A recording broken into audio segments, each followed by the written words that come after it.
नमस्कार दोस्तों, बहुत बहुत स्वागत है आपका अपने channel incredible study with RP में। और कल के वीडियो में जैसे कि आपको पता है दोस्तों कि मैंने जो है बात करी थी बौद्ध धर्म के बारे में। कल हमने बात करी थी और इसके पहले हमने जैन धर्म के बारे में सीखा था और इसके पहले हमने वैदिक सभ्यता के बारे में और हड़प्पा सभ्यता के बारे में जान चुके हैं। और आज के वीडियो में जो हम लोग बात करेंगे, तो आज हम लोग शैव धर्म के बारे में बात करेंगे दोस्तों। शैव धर्म के बारे में मेनली क्या क्या चीज़ें हमें ध्यान रखना होगा, ये हमें ध्यान रखना होगा कि एग्ज़ाम से एग्ज़ाम ओरिएंटेड कौन कौन सी चीज़ें हो सकती हैं, तो वो हमारे लिए इम्पोर्टेंट रहेगा। तो चलिए वन बाय वन करके मैं इसमें बात करूँगा। तो पहले आपको जैसे बता दूँ कि भगवान शिव को जो पूजा करते थे, उनका ही वर्णन जो है हमें शैव धर्म में मिलता है। भगवान शिव के दूसरा नाम रुद्र भी मिलता है। और भगवान शिव की जो पूजा करते थे उनको नैनार कहा जाता था। ठीक है, जो भगवान शिव की पूजा करते थे, ये क्वेश्चन पूछा गया है कि उनको क्या कहा जाता था, तो उनको दोस्तों नैनार कहा जाता था। ठीक है, और भगवान शिव के कई सारे आपको मंदिर भी देखने को मिलेंगे, जैसे कि आपको एलोरा में जो राष्ट्रकूट मंदिर है, तो वहाँ पे भगवान शिव का भी है, भगवान शिव की पूजा होती है। और आपका राजराजेश्वर मंदिर है, भगवान शिव को समर्पित है वो भी मंदिर। ठीक है, तो इससे संबंधित और भी जो इम्पोर्टेंट फैक्ट बन सकते हैं, तो चलिए मैं वन बाय वन करके आपको बताता चलता हूँ। ठीक है, तो इसमें जैसे देखते हैं, भगवान शिव की पूजा करने वाले को शैव एवं शिव से संबंधित धर्म को शैव धर्म कहा गया है। ठीक है, ये पहला मैंने पॉइंट आपको बता दिया दोस्तों। शिवलिंग उपासना का प्रारंभ पुरातात्विक साक्ष्य हड़प्पा संस्कृति के अवशेषों से मिलता है। तो मैंने दूसरा पॉइंट आपको बताया कि हड़प्पा सभ्यता से ही सबसे पहले जो शिवलिंग की पूजा का प्रमाण मिलता है, तो वो हड़प्पा सभ्यता से मिल जाता है। ठीक है, अगला है ऋग्वेद में शिव के लिए रुद्र नामक देवता का उल्लेख है। यानी रुद्र मैंने बताया भगवान शिव का ही एक प्रकार का नाम है और इसका जो है ऋग्वेद में इसका वर्णन भी किया गया है। ठीक है, अथर्ववेद में शिव को भाव सर्व पशुपति एवं भूपति कहा गया है। तो अथर्ववेद में भगवान शिव को क्या क्या कहा गया है? शैव कहा गया है, सर्व कहा गया है, पशुपति कहा गया है, भूपति कहा गया है, भाव कहा गया है। ठीक है, इसके बाद लिंग पूजा का पहला स्पष्ट वर्णन मत्स्य पुराण में मिलता है। तो यानी लिंग पूजा का सबसे पहला जो प्रमाण मिलता है, तो वो दोस्तों कहाँ पर मिलता है? तो वो आपका इसमें मिलता है मत्स्य पुराण में। महाभारत के अनुशासन पर्व से भी लिंग पूजा का वर्णन मिलता है। ठीक, तो जो जो इम्पोर्टेंट फैक्ट्स हैं बस वही मैं आपको शेयर करूँगा, तो आप वीडियो के माध्यम से थोड़े समय में इसको देख सकेंगे और ताकि आपको दिक्कत भी ना हो। वामन पुराण में शैव संप्रदाय की संख्या 4 बताई गई है।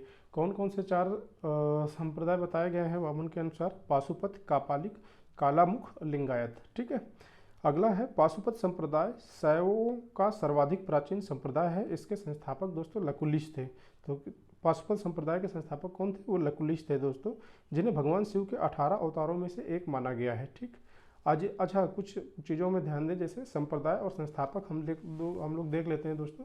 जैसे कि आजीवक संप्रदाय के संस्थापक कौन थे? तो मक्खली पुत्र गोसाल थे दोस्तों। इसके बाद घोर अक्रियावादी के पूरण कश्यप थे। यदृच्छावाद के आचार्य अर्जित थे। आपके भौतिकवादी के पकदु कच्चायन थे। ठीक है, अनिश्चितवादी के संजय वेठली पुत्र थे। पाशुपत संप्रदाय के अनुयायियों को पंचार्थिक कहा गया है।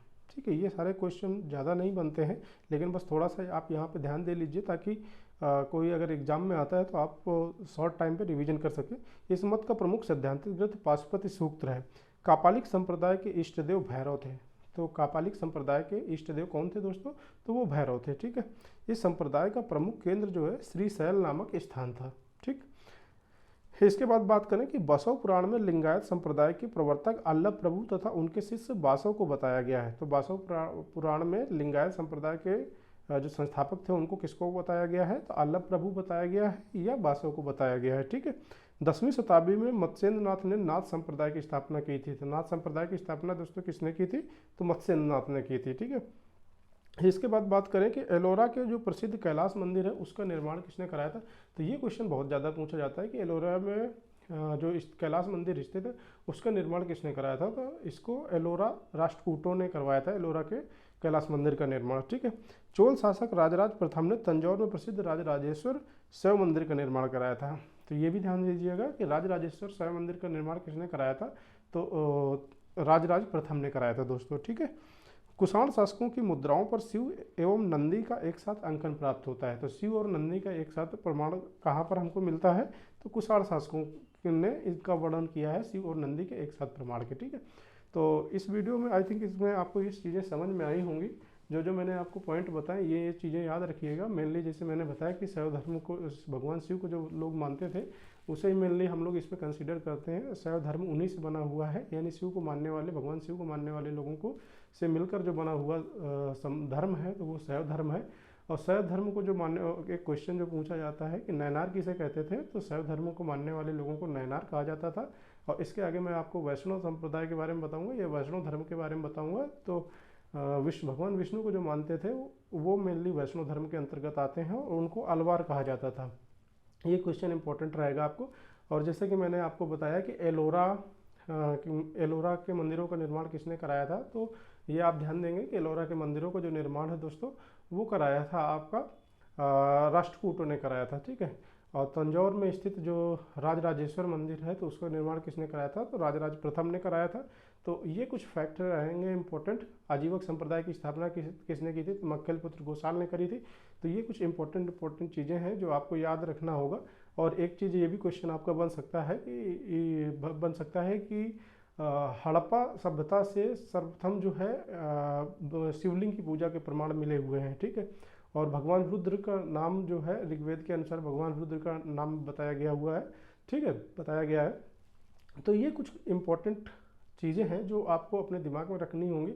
और इससे ज़्यादा शैव धर्म से ज़्यादा क्वेश्चन नहीं बनते हैं। मेनली क्वेश्चन जो आपके बनते हैं जैन धर्म और बौद्ध धर्म से बनते हैं। उसके बाद जो है शैव धर्म से कुछ ही इंपॉर्टेंट क्वेश्चन बनते हैं जो मैंने आपको बता दिया। और इतने आई थिंक आपको ये सारी चीज़ें पसंद आई होंगी। अगर वीडियो पसंद आया हो तो चैनल को दोस्तों सब्सक्राइब कर लीजिए। और इस वीडियो में फ़िलहाल इतना ही। Thank you very much for watching this video.